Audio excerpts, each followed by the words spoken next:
Et salut! Alors moi, aujourd'hui, j'ai envie d'une histoire de Noël. Voilà, rien à foutre, on n'est pas en décembre, rien à secouer. Noël, c'est en bas. Alors, la bûche empoisonnée de Noël. Mais qu'est-ce qu'il y a d'autre? Les cookies maudits, un pathétique et mortifiant Noël. Voyons voir. Des poissons mutants pour Noël. Attends, on n'avait pas déjà fait un truc avec des poissons mutants? Ah non, c'était les méduses vampires. Des poissons mutants pour Noël. J'aime bien ça, moi. Allez, voyons ce qu'il fait de ça. On suit la petite liste d'éléments donc donnée par JP Couvert, si vous pouvez découvrir ça sur YouTube. Donc je veux écrire un jeu de rôle papier sur table qui s'intitule... Non, pas V. Des poissons mutants pour Noël. Propose un pitch pour ce jeu. Il y a une grosse promesse parce qu'il dit Des poissons mutants pour Noël serait un jeu de rôle sur table hilarant et décalé. Idéal pour les soirées entre amis. Donc, contexte. La ville côtière de Marinville se prépare pour les fêtes de Noël. Cependant, une étrange catastrophe écologique a frappé. Les poissons de la région ont subi d'étranges mutations à cause d'un déversement de produits chimiques dans la mer. Ces poissons mutants ont acquis des pouvoirs extraordinaires et des personnalités extravagantes, et ils n'ont qu'un seul but en tête, saboter Noël. Très bien. Donc les joueurs incarnent les habitants de Marinville, allant du pêcheur intrépide au scientifique loufoque, en passant par le maire un peu dépassé et l'espion secrètement envoyé par le gouvernement. Ah super. Chacun a ses propres compétences et secrets. Impeccable, on va lui demander de nous donner des détails sur tout ça. Objectif, les joueurs doivent collaborer pour arrêter les poissons mutants avant qu'ils ne ruinent complètement Noël. Ils devront utiliser ingéniosité, humour et brin de folie pour résoudre des énigmes, déjouer les plans des poissons et peut-être même les convaincre de rejoindre la fête de Noël. Ah la vache. Mécanique de jeu. Le jeu mélange des éléments de jeu de rôle classique avec des défis humoristiques et des situations absurdes. Des dés spéciaux déterminent le succès des actions. Ah, il y a du merch. Ah la vache, mais il est trop fort pour ça, je vous dis. Donc merch, vous voyez, là il faut fabriquer des dés spéciaux. Des dés spéciaux qui déterminent le succès des actions, tandis que des cartes événements, ah il y a des cartes, apportent des rebondissements imprévisibles. Le jeu encourage l'improvisation et l'humour avec des récompenses pour les idées les plus créatives et drôles. Conclusion, Des poissons mutants pour Noël promet des heures de rire et de divertissement où l'absurde et l'imprévu sont les maîtres mots. Parfait pour des soirées endiablées, des souvenirs inoubliables autour de la magie déjantée de Noël. Ok. Fabuleux, j'adore. Propose une liste des lieux de la ville dans lesquels les joueurs pourront se rendre pendant leur aventure. La jetée de Marinville, donc fatalement, oui, lieu de rencontre des pêcheurs locaux et des poissons mutants les plus audacieux. Le marché de Noël flottant, un marché coloré et animé, installé sur des radeaux et des bateaux décorés. Oh, super bonne idée. L'aquarium municipal, un grand bâtiment, oui, où on peut observer toutes sortes de créatures. La taverne du poulpe-rieur. Oh là là, j'ai l'impression d'être dans Monkey Island. Ah là là, un pub chaleureux au bord de l'eau, connu pour ses histoires de marins, ses boissons festives et ses énigmes. Et oui, il faut qu'il y ait du grog. La plage des étoiles, une plage isolée illuminée la nuit par des algues bioluminescentes, trop cool. Mais aussi un lieu de rassemblement secret pour les poissons mutants. Le laboratoire secret sous-marin, yes. Accessible seulement via un tunnel caché, ce laboratoire renferme des secrets sur les origines des mutations des poissons. La vieille épave. Les restes d'un navire ancien échoué devenu le repère d'un groupe de poissons mutants particulièrement rusés. D'ailleurs, ça peut être l'occasion d'une alliance habitants de Marinville et poissons mutants pour aller détruire le laboratoire sous-marin secret. Le phare de Marinville, donc un vieux phare offrant une vue imprenable sur la mer et la ville. Le manoir du maire, une grande bâtisse victorienne. Non mais il y a vraiment tout, hein. Il y a tout Monkey Island. Non, il n'y a pas l'église. Le centre de recherche marine, un complexe scientifique à la pointe de la technologie. La forêt de sapins enchantés. Juste à la périphérie de la ville, une forêt mystérieuse où l'on raconte que les animaux et les arbres même ont été touchés par la magie de Noël. La grotte des Murmures, une grotte marine accessible uniquement à marée basse, réputée pour ses échos mystérieux et ses inscriptions anciennes. Je vais juste noter ici en plus alliance possible entre les habitants et les poissons pour détruire le laboratoire secret. En te basant sur tes premières propositions. Hop, je remets ça là. Développe une liste de PJ potentiels que les joueurs pourront choisir. Choisir ou se voir attribuer plus ou moins par hasard. Parce que si on considère que ce sont des prêts tirés, on peut les attribuer comme ça. Ça permet d'organiser aussi une session de jeu vachement rapide et sans se poser trop de questions, quoi. Et on perd pas de temps sur la création des personnages. Voilà, génial, ça. Compétence, secret, objectif. On a le pêcheur intrépide. Expert en navigation. Connaissance en biologie, oui. Il possède une carte secrète menant à une épave mystérieuse. Objectif, découvrir la vérité sur les mutations des poissons. La scientifique excentrique, spécialiste en génétique, travaille sur un sérum et elle veut protéger les mutants et leur trouver un remède. Le maire, donc compétence c'est influence politique et accès aux ressources de la ville. Secret, il connaît l'origine du déversement chimique. Voilà, lui il va nous aider. Et objectif, maintenir l'ordre tout en cachant la vérité. L'espionne secrète. Oui, bah une espionne, c'est secret l'espionnage. Expertise en infiltration et renseignement, maîtrise des arts martiaux. Elle est envoyée par une organisation mystérieuse. Voilà, on ne sait pas ce qu'elle veut faire. Objectif, recueillir des informations sur les mutations. On a le restaurateur ambitieux, qui sait faire à bouffer. Voilà, oui. C'est une compétence importante. Et il veut découvrir la recette qui semble apaiser les poissons mutants. Mais ce serait trop bien. Ce serait trop bien. Comme ça, il trouverait un moyen de concilier tout le monde et de faire en sorte que... Enfin, ils pourraient peut-être vivre ensemble. Le vivre ensemble. Voilà. Donc objectif, utiliser ce talent pour aider la ville et booster son affaire. Bah oui, bien sûr. Bien sûr, oui. Plus de clients. Notez que je sais pas en quoi payent les poissons mutants. Donc là, il faudra peut-être établir une espèce de troc avec les poissons mutants parce que... Bon, voilà, il faut quand même faire tourner l'affaire. Une journaliste curieuse. Oui, là, c'est pareil. Hein. Un journaliste, c'est curieux. Compétence, réseau d'informateurs. Elle détient des preuves compromettantes. Objectif, révéler la vérité au grand jour. Ah oui. Donc du coup, elle et le maire vont pas s'entendre. C'est logique. Le vétéran de la marine, expert en combat naval, stratégie militaire, a un lien personnel avec un des poissons mutants. Ouh là là. Attention, où ça va? Mais tu veux dire, enfin genre, il a mangé sa cousine ou... C'est-à-dire, qu'est-ce que ça veut dire? Un lien personnel.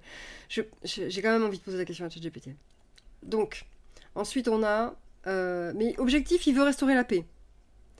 Et on a l'artiste de rue, mystique, artiste talentueuse, connaissance en folklore local.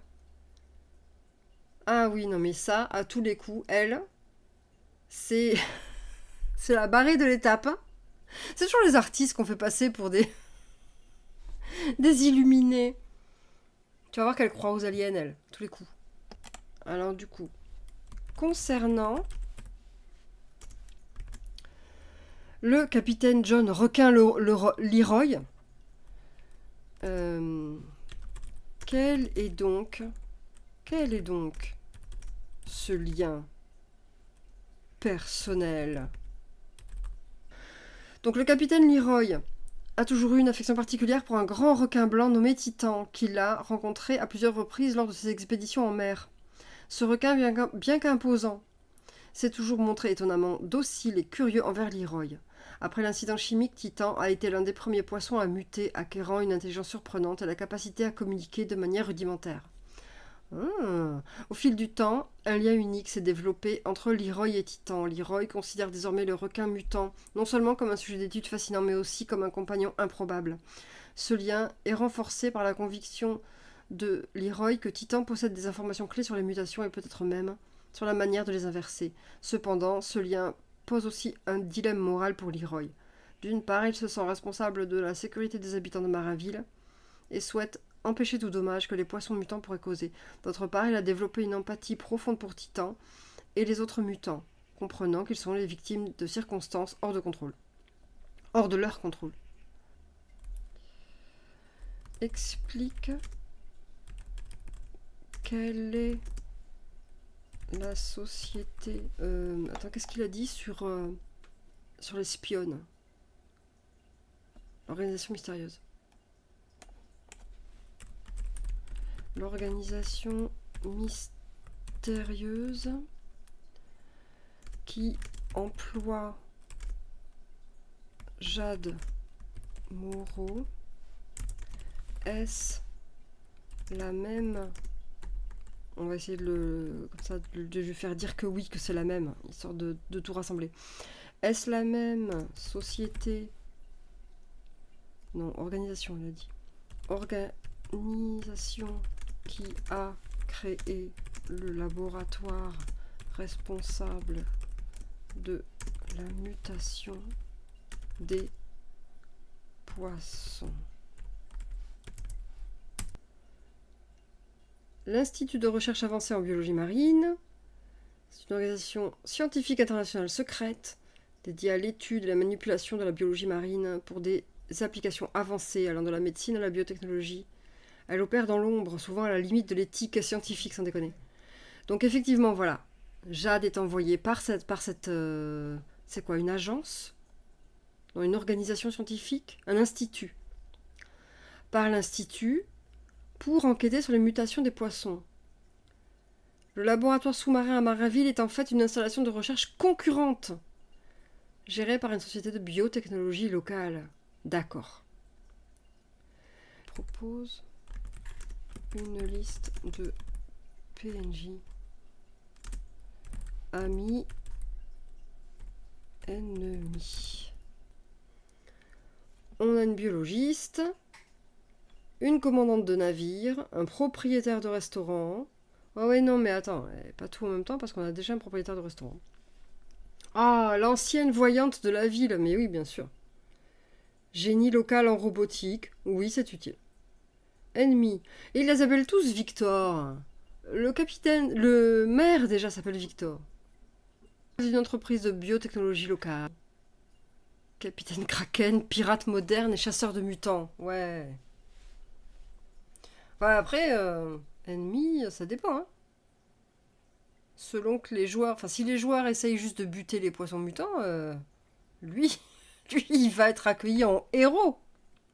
Après, c'est bien parce que du coup, si on a tous ces choix-là, ça permet aux joueurs de faire différents choix dans l'intrigue. Et ça permet au maître de jeu de s'adapter assez facilement si lui, de toute façon, il a déjà potentiellement toutes les options à sa disposition. Dr Helga von Schwartz. Non, von Schwartz, tout court, il n'y a pas de T. Scientifique rivale, travaillant pour une organisation secrète. C'est les meilleurs, hein, les organisations secrètes, de toute façon. La Fraternité des Marées, secte mystérieuse, croyant en une prophétie marine. Ah oui, oui. Ah oui, oui, oui, oui, oui. Ah non, mais là, il y a un jeu à faire en soi, déjà. Il y a un spin-off. Donc, du coup, le baron de la pollution, Gustave Noir. Il l'aurait appelé Gustave Pétrole, c'était pareil. Magna industriel sans scrupule. Propose une liste de loot pour les PJ. Les bottes de pêcheurs anti-glisse. Oui, ça c'est super bien.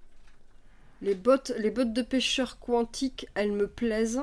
Elles me plaisent même beaucoup. La montre à mouette espionne. Une montre qui permet de communiquer, de diriger des mouettes. Oh là là. Donc canne à pêche télécommandé. Chapeau de calmar luminescent. Un chapeau en forme de calmar qui brille dans le noir. Parapluie anti-tempête. Oui, ça c'est bien. Il dispose même d'un mode cerf-volant. Oula, c'est dangereux ça. Gants de nettoyage super puissants. Montre à mouette, voilà. Lunettes de vision mutante. Très utile. Kit de premier secours. Poisson docteur. Ah. Kit de soins animés par un petit poisson mutant qui donne des conseils médicaux. Parfois, ces diagnostics sont un petit peu trop poissonneux. Ah là là. Il nous faut une liste de ça. Ah là là là là. Sac à dos à propulsion aquatique. Porte-monnaie intelligent. Concernant le kit poisson docteur, propose... Attends, je te mets même une virgule. Propose une liste de diagnostic. Vous avez une carence en oméga 3. Je recommande une alimentation riche en plancton. Peut-être juste un sandwich au thon. D'accord. Votre état ressemble étrangement à une intoxication par algues rouges. Évitez de nager dans des eaux douteuses. Et peut-être aussi les buffets de fruits de mer. Oui. Il semblerait que vous ayez une légère allergie aux méduses. Conseil, ne serrez pas de méduses dans vos bras, même si elles ont l'air câlines. Ok. Des symptômes de stress? Essayez de flotter sur le dos et de nager lentement. Ça fonctionne toujours pour moi. Celle-là, elle est drôle. Blessure par épine venimeuse. Vous devriez faire attention où vous mettez les pieds. Exposition aux UV trop élevée. Je vous suggère de trouver un joli récif corallien pour vous abriter, ou à défaut de l'écran solaire. Votre rythme cardiaque est rapide. Avez-vous rencontré un requin récemment? Non, alors peut-être juste un peu de relaxation, comme regarder des bulles. Symptômes de déshydratation ironique, n'est-ce pas? Je prescris une bonne nage et beaucoup de liquide. De l'eau, pas de l'océan, s'il vous plaît. D'accord. Vous semblez souffrir de vertige. Peut-être avez-vous nagé en rond trop longtemps. Essayez de suivre une ligne droite, même si c'est moins amusant. C'est mignon. Des signes d'hypothermie. Vous devriez vous échauffer immédiatement. Et non, une danse de la Raymanta n'est pas suffisante, aussi amusant que cela puisse être. Donc, tu as dit qu'il y avait des cartes que les joueurs tirent. Que contiennent ces cartes? Ah oui, les cartes événements. Ouais, c'est pas mal. Pourquoi pas des cartes événements, ouais. Des cartes événements, des cartes défis. Oui, c'est vrai, en intégrant ces cartes, le jeu devient plus dynamique et imprévisible. Mais pourquoi pas? Effectivement, imagine, d'un seul coup, tu dois aller sauver quelqu'un. C'est vrai que... Bon, c'est là que tu vois si les joueurs sont des putrissures ou pas. Ils disent non, je n'ai rien à foutre, il peut crever. Propose une liste pour les cartes événements. Tempête impromptue, festival des lumières marines, maraudeurs mutants, invasion de méduses fluorescentes, mystérieux banc de poissons, rencontre avec un vieux submersible, concours de pêche surprise, phénomène de marée rouge, marché noir aquatique, un marché temporaire, fuite chimique mineure, découverte d'une épave ancienne, éclipse lunaire marine. Ok. Propose également une série supplémentaire de cartes surprise. Surprises, c'était au pluriel. Hein. Ah non, carte surprise au singulier. Voilà des trucs qui vont les faire rigoler. Chorale de sirène disco. Ah oui, voilà. Une fête de poissons mutants. Pluie de crustacés chanteurs, poissons clown farceurs, danse des algues enchantées, perroquet pirate bavardeur. Un perroquet relève accidentellement des informations secrètes, mais de manière cryptique et humoristique. Festival de gelée lumineuse, cachalot confusion. Un cachalot géant s'égare dans une zone de jeu. Ok. Invasion de crabes polka. Les crabes organisent une parade impromptue, bloquant les chemins mais offrant des ressources si les PJ les aident. Vague de poissons volants. Bulle de dialogue aquatique. Étoile de mer de la fortune. Concours de sculpture de sable. Aurais-je oublié quelque chose? Oh, allez. Quelque chose d'important. Il semble que vous ayez couvert les aspects essentiels pour commencer une partie des poissons mutants, des poissons mutants pour Noël. Alors, assurez-vous d'avoir le matériel de jeu, la compréhension des règles, le contexte du monde, la création des personnages, le ton, le plan de session, vous voyez le scénario, possibilité d'interaction avec le PNJ, ouverture pour l'improvisation, et de quoi manger et des coussins pour les fesses, exactement. C'est très très bien ça. Et bien maintenant qu'on a dit au revoir à ChatGPT, je vais vous laisser aussi. Je vous rappelle que demain 15h, voilà, live sur Twitch aussi, donc, avec Alexeyevna. Voilà, on a eu un petit changement de programme, ça devait être plus tard, mais c'est demain. Voilà, donc ne ratez rien de cette session extraordinarifique, fantastifiante, dans laquelle elle va très probablement nous dévoiler absolument tous ses secrets sur comment elle écrit et tout ça, et qui est enfermé dans sa salle de bain pour écrire à sa place, ou combien de cannelle, combien de rails de cannelle elle sniffe pour écrire ses romances de Noël, enfin tout quoi. Voilà, donc soyez là demain, même heure, Twitch, des bisous, vite, c'est l'heure du goûter, filez, et à demain.